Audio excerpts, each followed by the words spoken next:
사무엘하 7장 18절에서 29절까지의 말씀인데요, 그 중에서 22절까지의 말씀을 교독하겠습니다. 제가 먼저 읽습니다.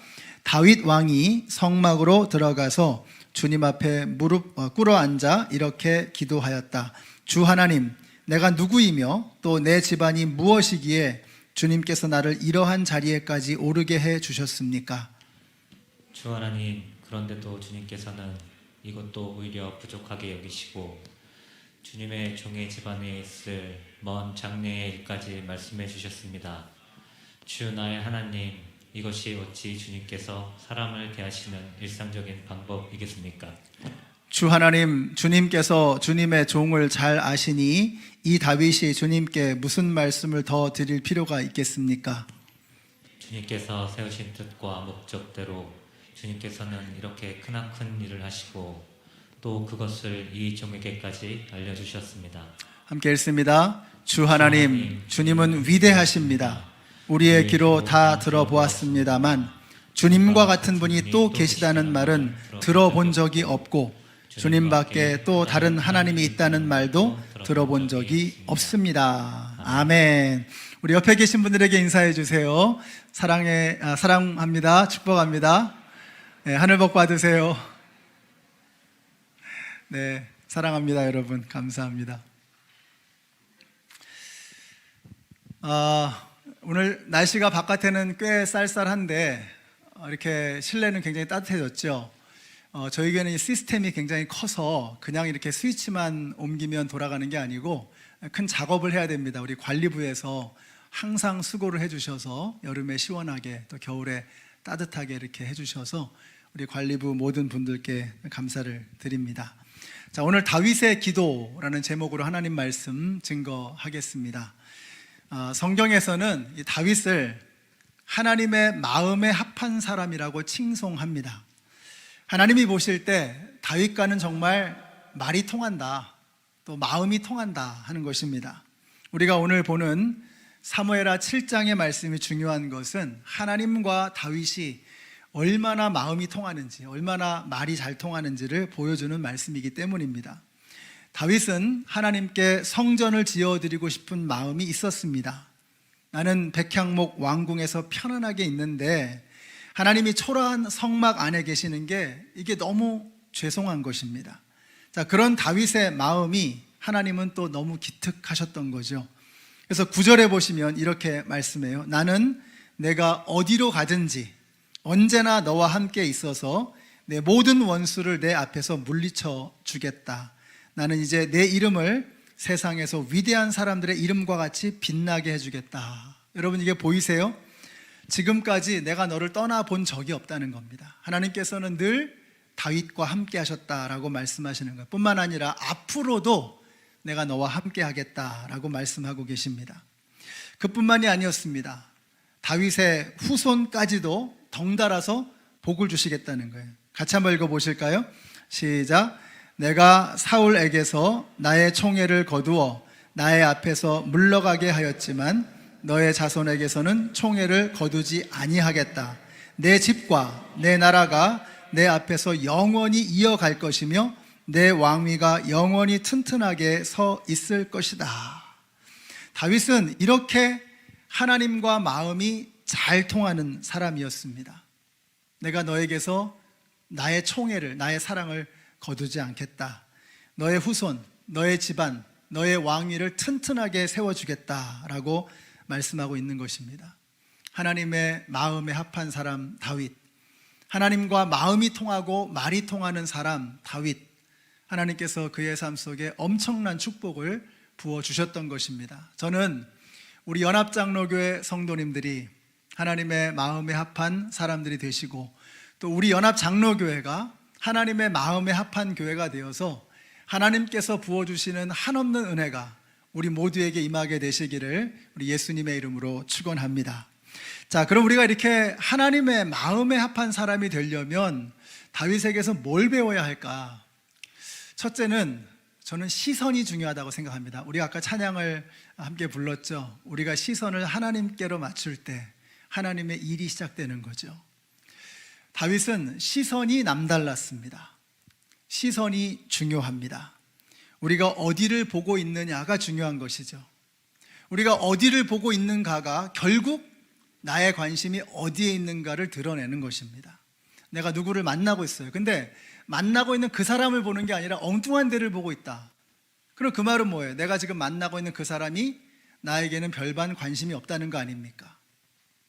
우리 한국에서는 이렇게 서로 눈을 쳐다보면은 너 반항하냐 그러면서 막 화내잖아요.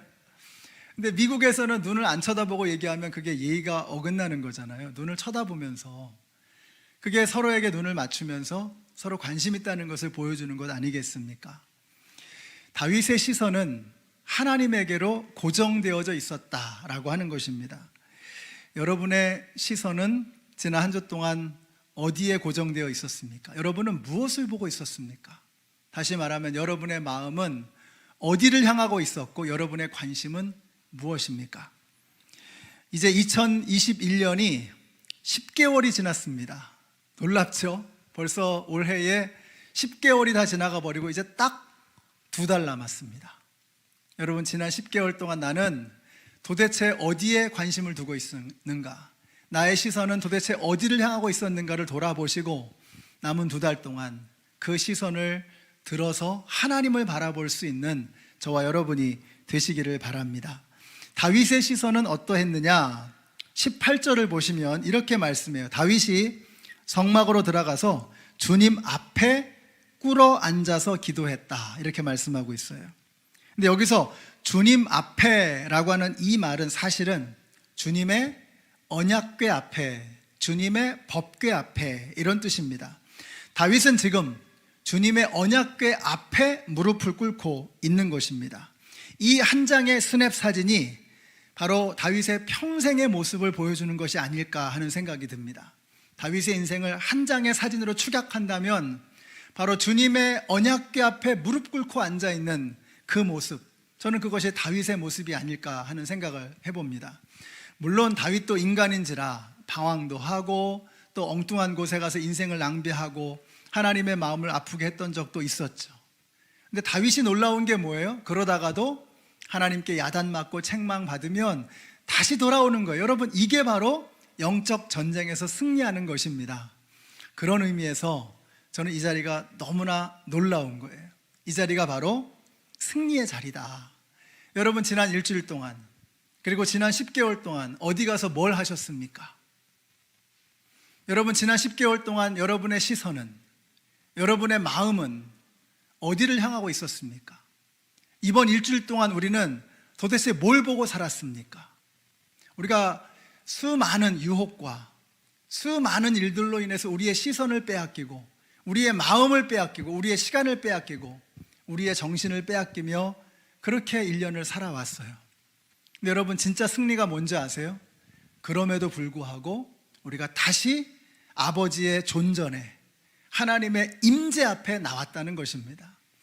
여기에서 마귀는 무너지는 거예요. 마귀가 할 만큼 했거든요. 야, 너 이렇게 하면은 예배도 안 드리고 하나님을 떠날 거야.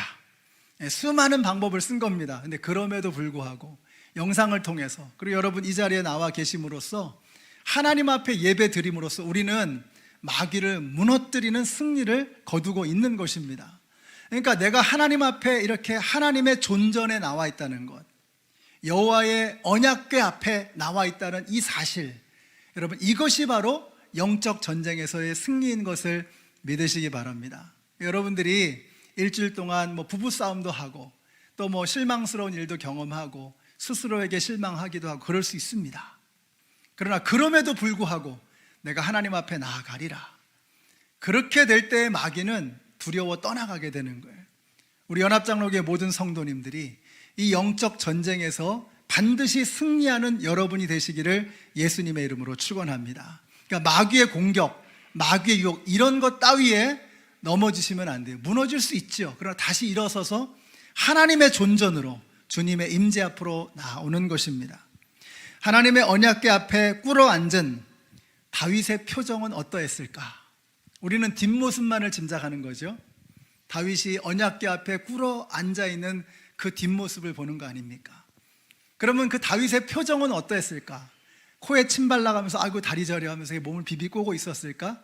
저는 그러지 않았을 것 같아요. 환희의 눈물을 흘리고 있었을 것입니다. 너무 기뻐서, 너무 감격해서. 여러분, 그 사람의 뒷모습만 봐도 앞에 표정이 가히 짐작이 되는 그런 경우가 있잖아요. 저는 다윗의 뒷모습을 보면 너무나 기뻐서, 너무나 감격해서 눈물을 흘리는 그런 모습을 상상할 수 있습니다. 그도 그럴 것이, 사실 그동안 예루살렘에는 언약궤가 없었습니다. 다윗이 예루살렘을 수도로 천도했지만 그럼에도 불구하고 거기에는 언약궤가 없었어요. 다윗이 왕이 되기도 한참 전에 이스라엘은 블레셋과의 전투에서 언약궤를 빼앗기고 말았습니다. 그 이후에 언약궤는 블레셋 지역을 전전하다가 기럇 여아림에서 20년 동안 그 언약궤가 머물러 있었습니다. 그리고 우여곡절 끝에 이제 드디어 그 언약궤가 예루살렘으로 성전을 향해, 성막을 향해서 나오는 거예요. 그때 다윗이 얼마나 기뻤든지 바지춤이 내려갈 정도로 신바람 나게 춤을 췄던 것입니다. 그때 다윗의 부인 미갈이 다윗을 책망하죠. 아니, 임금님이 채통이 쓰셔야지 어떻게 사람들 앞에서 맨살을 드러내면서 그렇게 춤을 추십니까? 그때 다윗이 뭐라 그래요? It was before the Lord.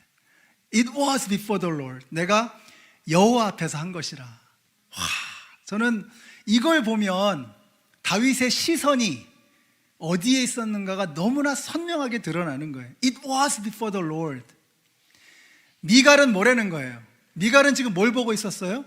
백성들을 보고 있었던 거잖아요. 다윗이 춤추는 것을 흥미롭게 지켜보고 있었던 백성들을 보고 있는 겁니다.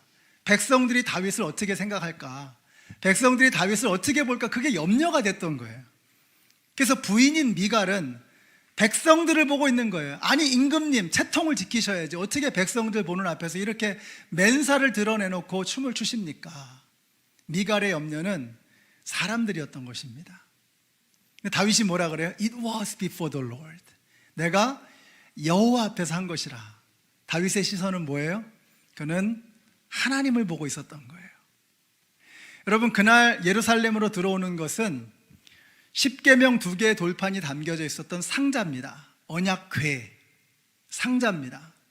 미갈은 그냥 궤짝 하나, 박스 하나를 보고 있었던 거예요. 종교적인 상징물이죠. 근데 다윗은 그 언약궤가 들어오는 것을 보면서 뭐예요? 그게 여호와 하나님으로 본 거예요. 거기에 하나님이 함께 하신다. 그러니까 여러분, 왕이 행차를 하시는데 왕은 안 쳐다보고 다른 구경만 하고 있으면 그게 예의가 말이 아니죠. 그러니까 예루살렘에 있는 모든 사람들은 다 다윗을 구경하고 있는 거예요, 지금. 그런데 다윗은 뭐예요? 다윗은 왕이신 하나님을 바라보고 있었다는 거죠. 그러니까 그날 그 예루살렘에는 2개의 시선이 존재하는 겁니다. 사람들을 구경하고 있었던 사람들과 언약궤를 바라보고 있었던 사람, 2개의 시선이 존재하는 거예요. 여러분은 뭘 보고 사십니까? 여러분은 사람을 보고 사십니까? 만약에 우리가 사람을 보고 살면 그때는 염려밖에는 내가 가질 게 없는 거예요. 상황을 보고 살면 내 마음속에는 염려밖에는 없는 것입니다. 근데 우리가 하나님을 바라보면 이 모든 사람을 창조하시고 이 모든 상황을 주관하시는 하나님을 바라보면 염려가 사라지게 되는 것입니다. 다윗의 시선은 하나님이었다는 거예요. It was before the Lord. 그러니까 하나님을 바라보고 있었다는 것이죠. 저는 우리 연합장로교회 성도님들의 시선이 옮겨지게 되시기를 바라요.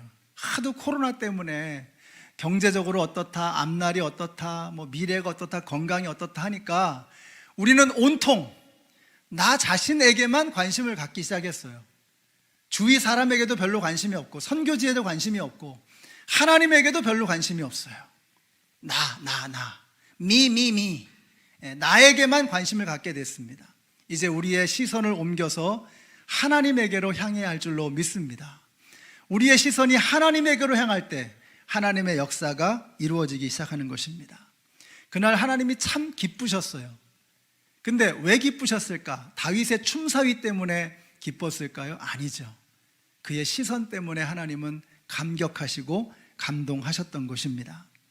여러분, 이 시선, 이것이 하나님을 기쁘게 해드리는 것입니다. 여러분의 시선이 사람들을 향할 때, 그리고 사람들을 두려워하고 상황 때문에 겁먹고 할 때 하나님은 안타까워하십니다. 근데 우리가 시선을 들어서 하나님을 바라볼 때 하나님은 기뻐하시는 거예요. 하나님은 anyways, 항상 하나님은 우리를 보고 계세요. 하나님은 언제나 우리를 보고 계십니다. 그래서 우리가 하나님을 보면 깜짝 놀라는 거예요. 하나님이 날 보고 있으니까. 나는 하나님한테 관심이 없어서 별로 하나님 보고 생각하지 않고 그냥 나 혼자 살아왔죠. 그래서 하나님도 나를 안 보고 있는 줄 알았어. 근데 어쩌다 하나님을 딱 바라보니 변함없이 어김없이 나를 바라보고 계시는 그 하나님을 발견하게 되는 거예요. 이 코로나 기간 동안에 저와 여러분이 시선을 옮겨서 고개를 들어서 하나님을 다시 바라보심으로 하나님의 눈동자와 우리의 눈동자가 마주치는 은혜가 있게 되시기를 우리 예수님의 이름으로 축원합니다. 저는 여러분에게도 이런 축복이 임하게 되시기를 바라요. 여러분, 우리가 하나님을 바라보며 하나님과 시선을 맞출 때 하나님께서 다윗에게 주셨던 그 축복이 우리에게도 임할 것입니다. 내가 너와 함께 하겠다. 너의 자손을 축복하겠다. 너의 왕위가 튼튼할 것이다. 하나님의 축복이 그 눈빛을 향해 흘러가게 되는 것입니다. 여러분, 우리가 이미 그런 하나님의 놀라운 축복을 누리고 있는 것입니다. 예수 믿는 게 무엇입니까? 우리가 그리스도인이라는 말이 뭐예요? 그리스도에게로 시선을 고정시키는 거예요. 우리가 돈을 주인 삼아 살아가면 우리 맨날 돈만 보고 살죠. 나한테는 명예가 최고다. 혹은 내가 학벌이 최고다. 혹은 돈이 최고다. 혹은 세상에 인기가 최고다. 우리 그것만 보고 살게 돼 있어요. 근데 그리스도가 나에게 최고가 되면 우리의 시선은 그리스도를 향할 수밖에 없는 것입니다. 그러니까 그리스도인이 된다는 말은 그리스도에게 시선을 고정시킨다는 뜻이에요. 그리스도를 통해서, 십자가를 통해서 그리스도를 바라보게 되는 거예요. 다윗이 언약궤를 통해서 하나님을 바라봤던 것처럼 우리가 십자가를 통해서 예수 그리스도를 바라보게 될 때 하나님의 마음을 기쁘게 드리는 놀라운 은혜가 우리 가운데 있게 되는 것입니다. 우리가 세상만 보고 있기 때문에 자꾸 염려로 가득한 거예요. 하나님의 눈을 바라보게 될 때 우리는 모든 것들을 주관하시는 하나님을 만나게 되는 것입니다. 여러분은 어디에 여러분의 시선을 고정시키며 살아가고 있습니까? 여러분, 이번 한 주 여러분은 어디에 시선이 꽂혀 있었습니까? 다윗이 언약궤를 통해서 하나님에게 시선을 고정시켰던 것처럼 우리 성도님들이 이 시선이 이 땅에만 머무는 것이 아니라 하나님의 나라를 바라보시고 세상의 성공과 쾌락에 머무는 것이 아니라 십자가로 가까이 나아가시는 우리 모든 성도님들이 되시기를 우리 예수님의 이름으로 축원합니다.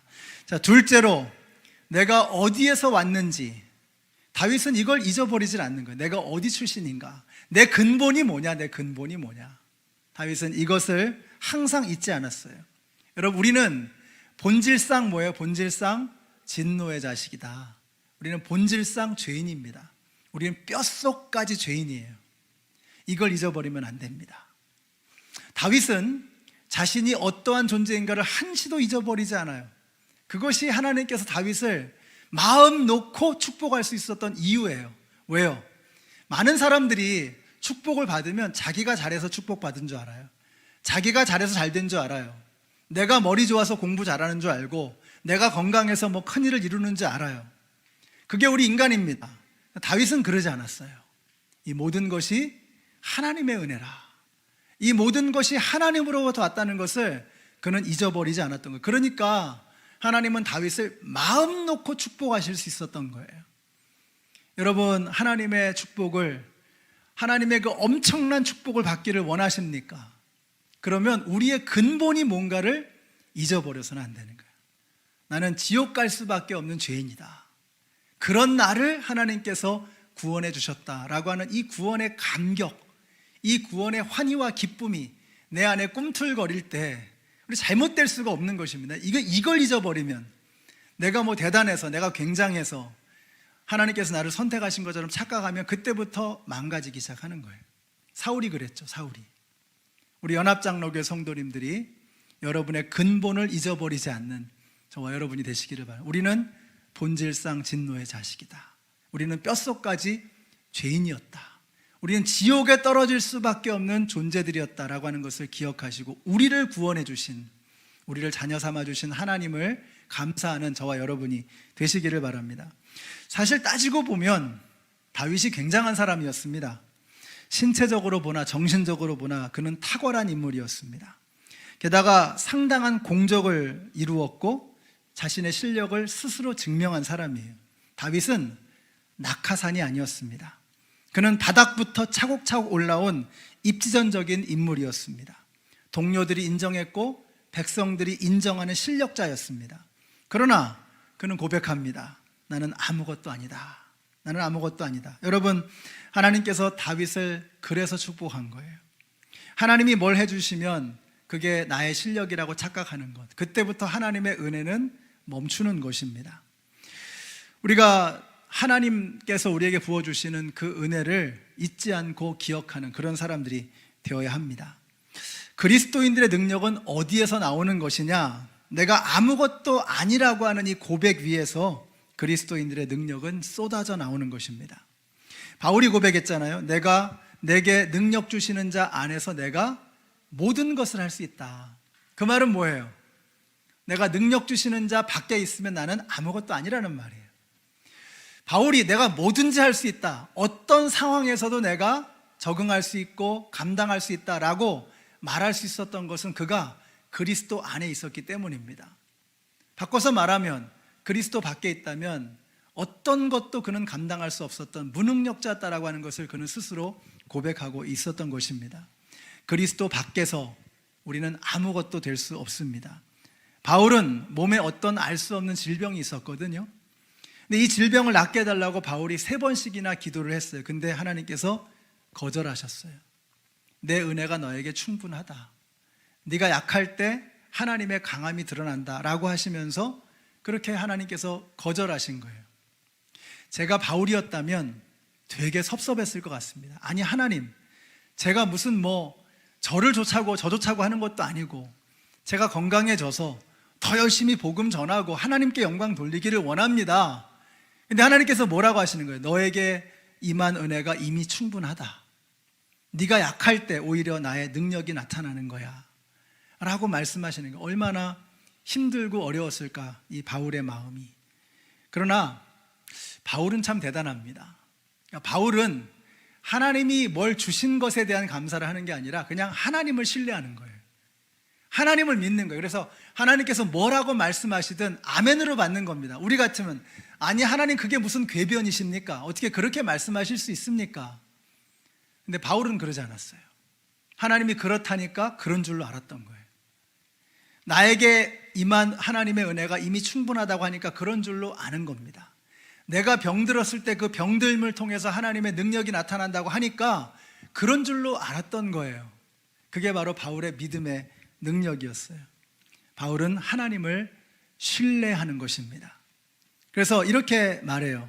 그러므로 나는 나의 약한 것을 더욱 기쁜 마음으로 자랑하여 그리스도의 능력이 나에게 머물러 있도록 하겠습니다.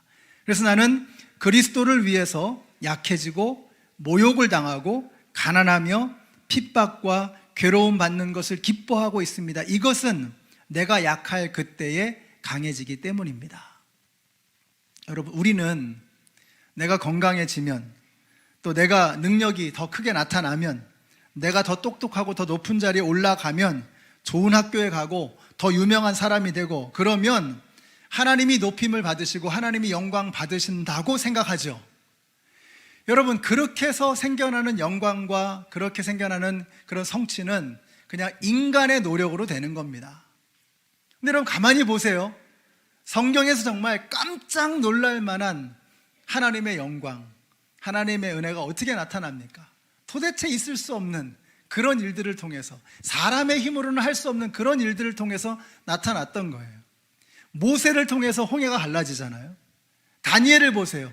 사드락과 메삭과 아벳느고를 보세요. 기드온을 보세요. 이 사람들이 아무것도 아닌 그런 존재들이었거든요. 근데 그런 사람들을 통해서 하나님이 아니고서는 할 수 없는 그런 기적이 일어나는 거예요. 내 능력으로 하면 그렇게 될 수가 없는 겁니다. 근데 내가 아무것도 할 수 없다는 것을 인정하고 하나님 앞에 엎드릴 때 그런 사람을 통해서 하나님께서는 하나님이 아니고서는 할 수 없는 그런 일들을 우리를 통해서 행하시는 것입니다.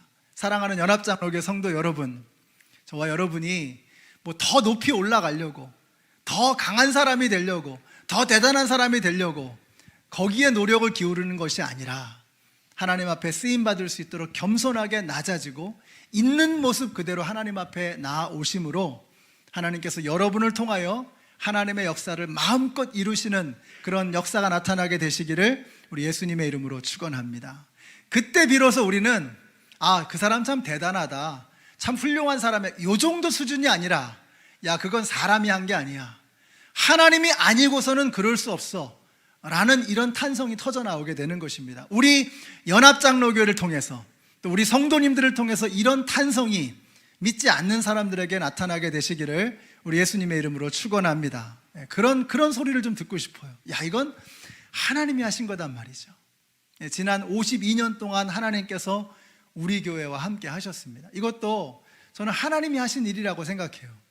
이민교회가 얼마나 많이 갈라지고 얼마나 많이 무너지고 합니까? 근데 하나님께서 여기까지 우리를 인도해 주셨어요. 하나님께서 우리와 함께 하셨던 것입니다.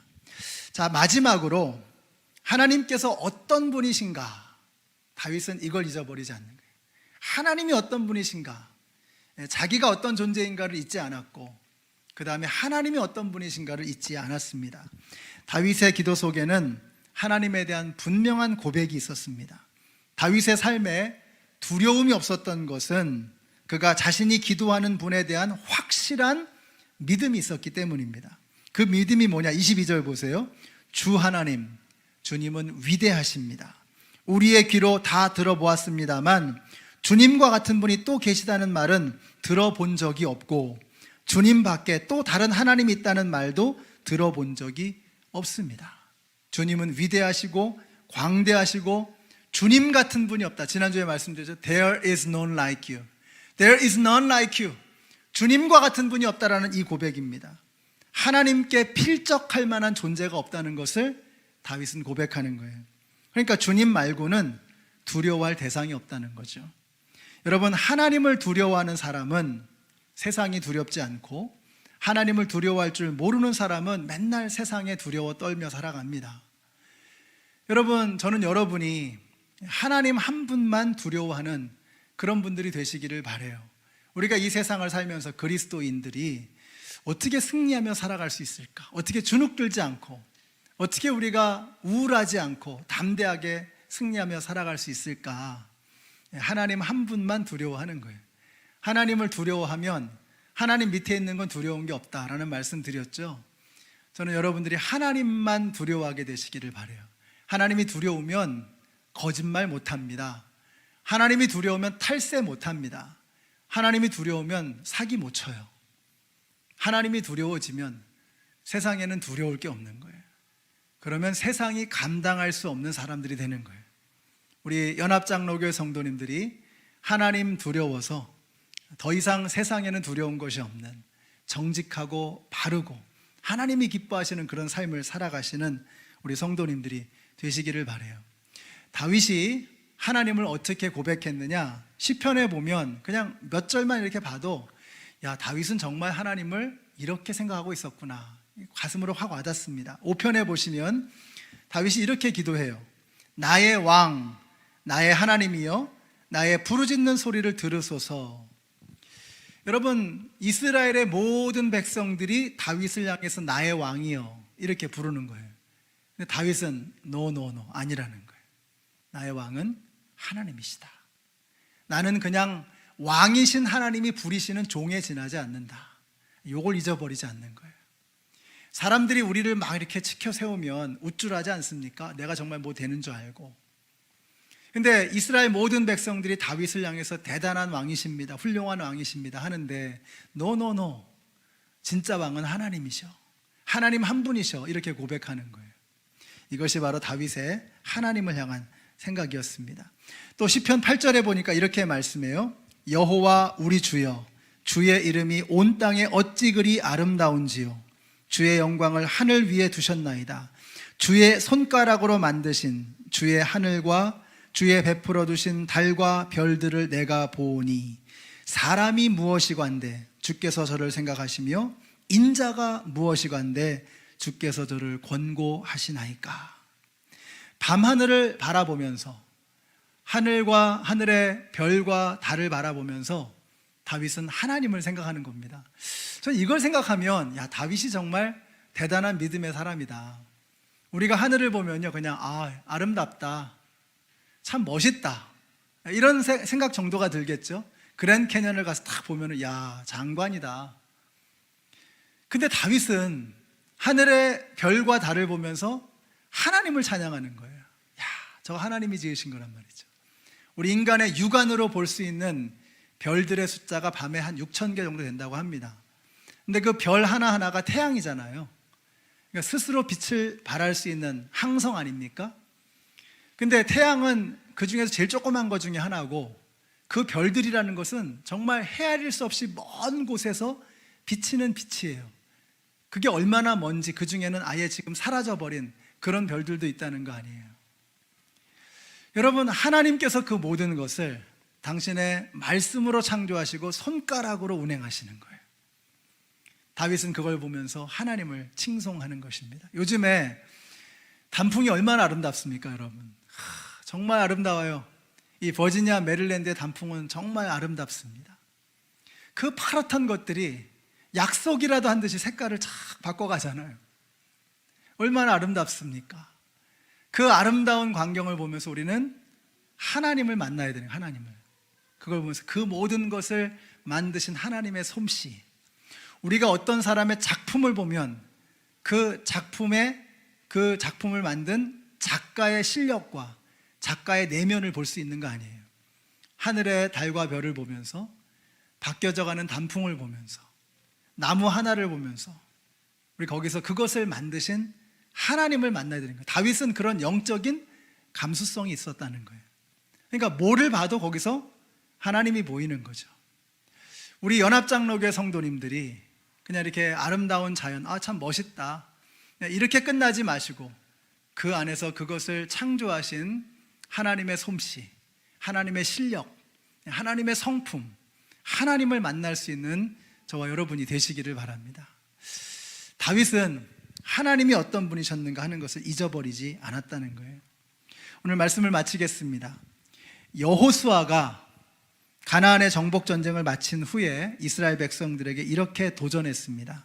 만일 여호와를 섬기는 것이 너희에게 좋지 않게 보이거든 너희 조상들이 강 저쪽에서 섬기던 신들이든지 또는 너희가 거주하는 땅에 있는 아모리 족속의 신들이든지 너희가 섬길 자를 오늘 택하라. 오직 나와 내 집은 여호와를 섬기겠노라.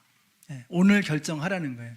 쭈삣쭈삣 머뭇거리지 말고 오늘 결정하라는 것입니다. 엘리야는 또 이렇게 도전했습니다. 여러분은 언제까지 양쪽에 다리를 걸치고 머뭇거리고 있을 것입니까? 주님이 하나님이면 주님을 따르고 바알이 하나님이면 그를 따르십시오. 오늘 이 도전이 저와 여러분에게 주시는 하나님의 도전인 줄로 믿습니다. 우리가 하나님을 어떻게 보느냐? 하나님이 여러분에게는 어떤 분이십니까? 만약에 세상의 어떤 풍요와 세상의 쾌락과 이런 것이 하나님이라면 그거 믿으라는 거예요. 그거 열심히 추구하라는 것입니다. 그런데 여호와가 하나님이시라면 그러면 더 이상 양다리 걸치지 말고 더 이상 머뭇거리지 말고 그 하나님을 섬기라고 우리에게 도전하고 있는 것입니다. 우리가 왜 머뭇거리고 양다리를 걸치느냐? 내가 누구인지를 자꾸 잊어버리는 거예요. 우리는 가만 내버려둬도 지옥에 갈 수밖에 없는 존재라고 하는 이 사실을 자꾸 잊어버리는 것입니다. 우리는 하나님이 어떤 분인가를 자꾸 잊어버리는 거예요. 그래서 시선을 빼앗기는 거예요, 세상에. 그러니까 양다리 걸치고 머뭇거리는 것입니다. 주일에 오면 다들 예배 드리니까 같이 예배 드리고, 세상에 나가면 다들 세상 방식으로 사니까 그냥 세상 사람처럼 살아가고, 이렇게 우리는 양다리를 걸치고 머뭇거리고 있는 거예요. 다윗은 그러지 않았어요.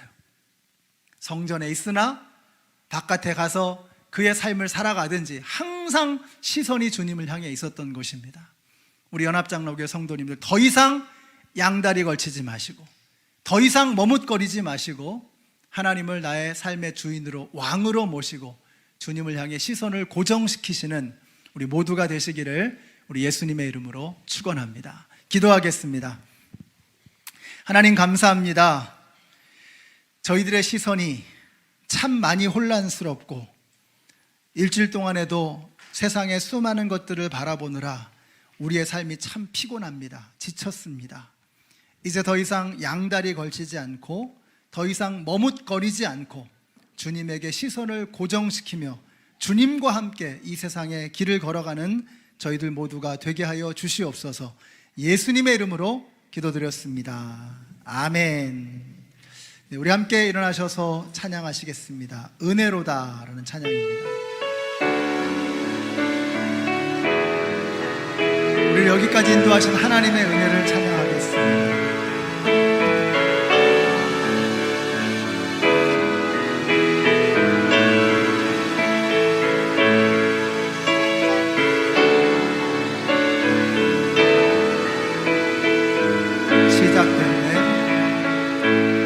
시작됐네. 우리 주님의 능력이 나의 삶을 다스리고 새롭게 하네. 자유하네. 죄와 사망으로부터 나의 삶을 변화오나 충만하네. 은혜로다. 주의 은혜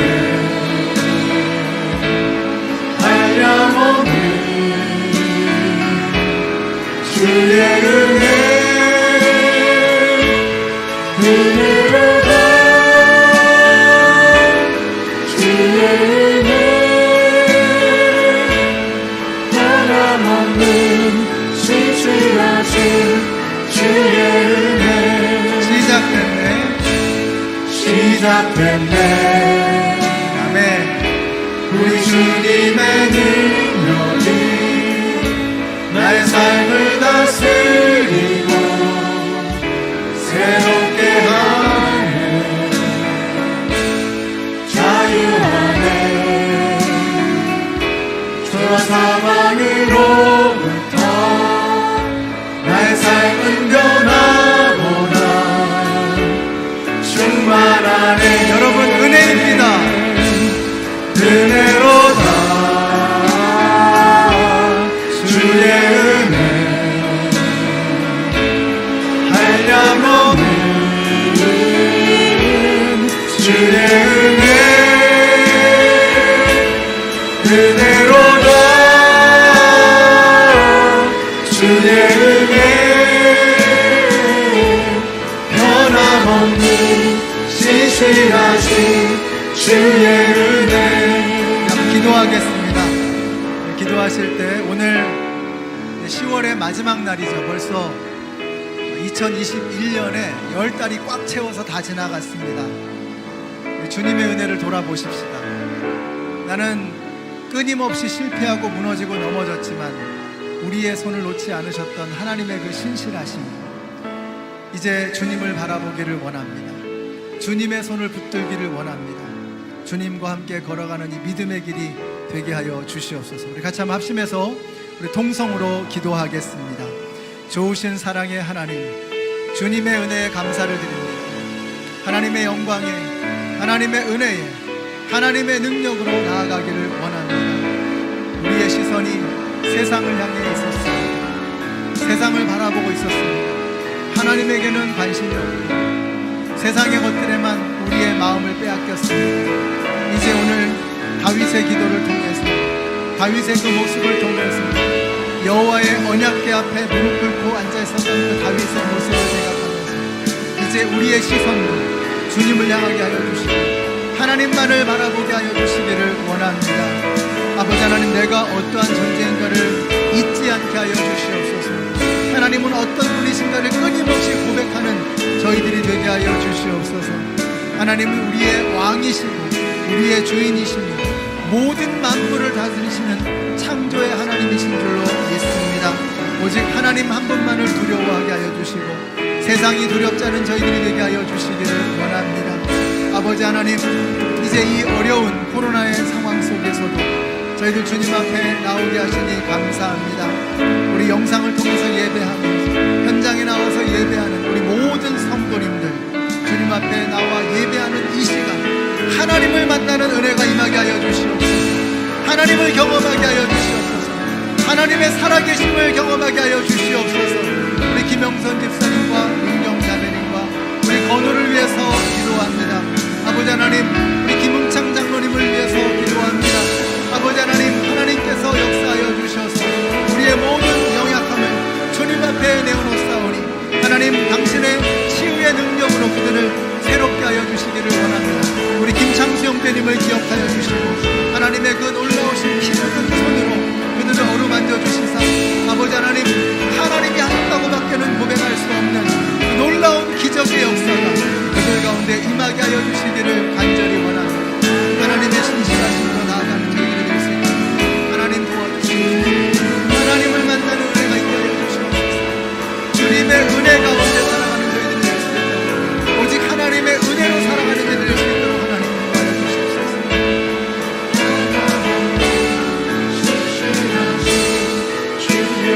은혜로다 은혜로다 주의 은혜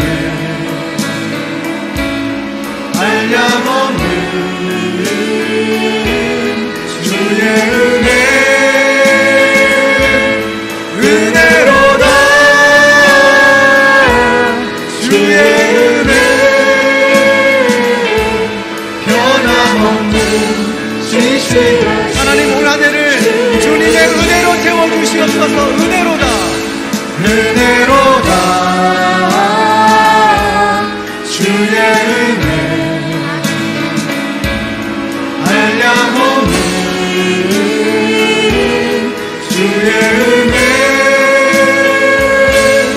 은혜로다 주의 은혜 신실하신 주의 은혜 변함없는 신실하신 주의 은혜. 우리 하나님의 은혜를 향해 감사의 박수 올려드리겠습니다. 할렐루야.